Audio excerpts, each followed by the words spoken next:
आधुनिक Bharat test number 6। Video शुरू करने से पहले जो लोग चैनल पर नए हैं चैनल को सब्सक्राइब कर लें और आप लोग वीडियो को अधिक से अधिक लोगों तक शेयर करिए। बहुत व्यूज कम आ रहे हैं तो मुश्किल है कि ये सीरीज़ जो है पूरा कंटिन्यू हो। इतने कम वीडियो पे व्यूज पे वीडियो बनाना थोड़ा सा मुश्किल हो जाता है कि कम लोग देख रहे हैं, तो हो सकता है कि पसंद ना आ रही हो तो ये सीरीज़ यहीं ब्रेक हो सकती है। तो कंटिन्यू जो है वीडियोज़ को शेयर करते रहें ताकि और मोटिवेशन मिले और वीडियोज़ बनाई जा सके। ठीक है, तो टेस्ट नंबर 6। और देखिए मोस्ट इंपॉर्टेंट सारे क्वेश्चन 11,000 टोटल क्वेश्चंस हैं, 11,000 टोटल जीएस के क्वेश्चंस हैं। तो सभी क्वेश्चंस कराए जाएंगे अगर अच्छे व्यूज आने लगते हैं तो क्वेश्चन शुरू करते हैं। किस अधिनियम की महत्वपूर्ण विशेषता प्रांतीय स्वायत्तता थी? किस अधिनियम की महत्वपूर्ण विशेषता जो है प्रांतीय स्वायत्तता थी? 1935, 1919, 1909 या 1858? तो ए ऑप्शन 1935, भारतीय शासन अधिनियम 1935 जो था वो।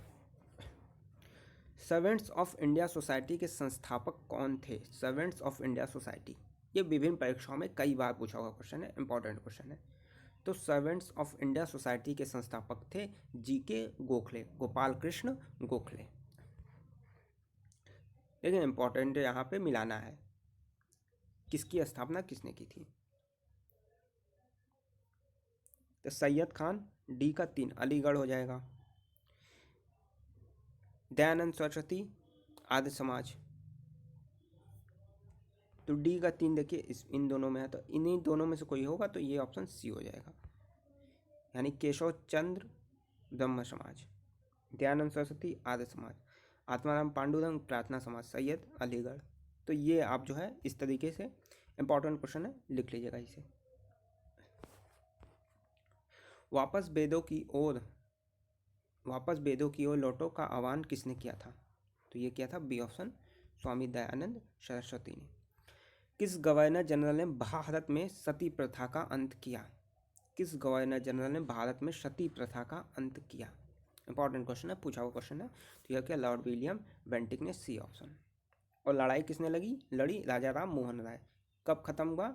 1829 में। नए भारत का पैगंबर किसे कहा जाता है? नए भारत का पैगंबर, तो ये कहा जाता है श्री रामकृष्ण। सन 1919 में पारित मार्ले मांटो सुधार का उद्देश्य क्या था? 1919 में जो पारित हुआ था मार्ले मांटो सुधार, उसका मुख्य उद्देश्य क्या था? तो ये था डी ऑप्शन, पृथक निर्वाचन प्रणाली लागू करना। स्वामी दयानंद सरस्वती ने प्रथम आर्य समाज सन 1875 में कहाँ स्थापित किया था? तो ए ऑप्शन, बम्बई में। निम्नलिखित में से भारत में स्थापित स्वशासन का अग्रगामी कौन था? भारत में जो स्थापित हुआ था स्वशासन, उसका अग्रगामी कौन था? तो ए ऑप्शन, लॉर्ड रिपेन जो है स्वशासन का अग्रगामी था, लॉर्ड रिपेन। वायसराय था इंडिया का रिपेन। किसके मुख्य प्रयास से सती प्रथा का उन्मूलन हुआ? तो राजा राम मोहन राय, बताया जा चुका है। निम्नलिखित में से कौन 19वीं शताब्दी के भारत के सामाजिक सुधार आंदोलनों का अग्रगामी था? तो ये थे बी ऑप्शन, राजा राम मोहन राय। स्वामी विवेकानंद का मूल नाम क्या था? स्वामी विवेकानंद का मूल नाम क्या था? तो ये था ए, बालक नरेंद्रनाथ दत्त। नाम सुने होंगे, ए नरेंद्र। रैयतवाड़ी व्यवस्था किसने विकसित की थी? रैयत माने होता है किसान, तो रैयतवाड़ी व्यवस्था किसने विकसित की थी? लॉर्ड मुनरो या थॉमस मुनरो। थॉमस मुनरो ने रैयतवाड़ी व्यवस्था जो है शुरू की थी। कौन सा चार्टर अधिनियम द्वारा भारत के विदेश व्यापार में ईस्ट इंडिया कंपनी के एकाधिकार की समाप्ति की गई? एकाधिकार की समाप्ति की गई, तो सी ऑप्शन, 1813। इंपॉर्टेंट क्वेश्चन है। 1813 में ईस्ट इंडिया कंपनी के एकाधिकार की समाप्ति की गई। इससे पहले सभी व्यापार पे ईस्ट इंडिया कंपनी का एकाधिकार हुआ करता था। 1813 में अधिनियम आया कि कोई और भी जो है यहाँ पे व्यापार कर सकता है। भारत सेवक समाज की स्थापना किसने की? तो बी ऑप्शन, गोपाल कृष्ण गोखले, भारत सेवक समाज। राज्य अपहरण नीति को क्रियान्वित किया? तो B option lord Dalhousie. Ramakrishna Mission की स्थापना किसने की? रामकृष्ण मिशन की स्थापना की थी स्वामी विवेकानंद ने। ठीक है, इंपॉर्टेंट, कई लोग रामकृष्ण लगा देते, नहीं होगा। विवेकानंद के गुरु थे रामकृष्ण जरूर, लेकिन रामकृष्ण मिशन की जो स्थापना की थी वो की थी स्वामी विवेकानंद ने। तो ये इंपॉर्टेंट क्वेश्चन है, याद रखिएगा। लॉर्ड कर्जन के वायसराय होने के दौरान निम्न में से कौन सी घटना नहीं घटी थी? देखिए यहाँ पे नहीं घटी थी,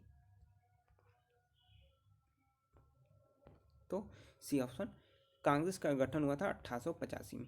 ये सारी घटनाएं, जैसे दिल्ली दरबार, ये सब 1911 में ये सारी घटनाएं हुई थी।